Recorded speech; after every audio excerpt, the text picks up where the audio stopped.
இந்த படம் பார்க்கும்போது ஒரு குடி ஒரு நோய் அப்படின்றத ஒருத்தன் உணரணும். இன்றைக்கி அதை நோயின்னு உணராமல் பல பேர் இதை சீனிராமசாமி என்கிட்ட ஒரு முறை சொல்லியிருக்காரு. சார் அது ஒரு நோய் சார், அது குடி ஒரு நோய். அது நோயின்னு எவன் உணர்றானோ அவன் தான் சார் அதுலேருந்து வெளியில் வர முடியும். நான் ஒரு முறை ஒரு ஆட்டோவில் போகும்போது ஒரு ஆட்டோ டிரைவர் இதை என்கிட்ட சொன்னான். சார் நான் ஒரு பெரிய குடி நோயாளி சார்.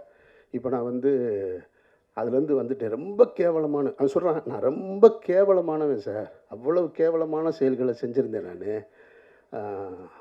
அப்புறம் நான் கொஞ்சம் கொஞ்சமாக போய் இந்த கிளாஸுக்கு பேர் என்ன, ஏஏவா?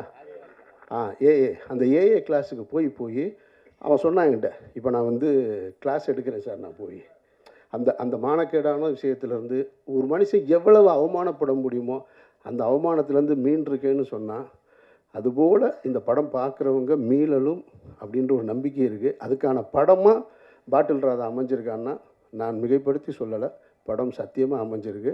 வாழ்த்துக்கள் ரஞ்சித் அண்ட் குழுவினருக்கு, இயக்குனருக்கும் என்னுடைய நெஞ்சார்ந்த வாழ்த்துக்கள். நன்றி.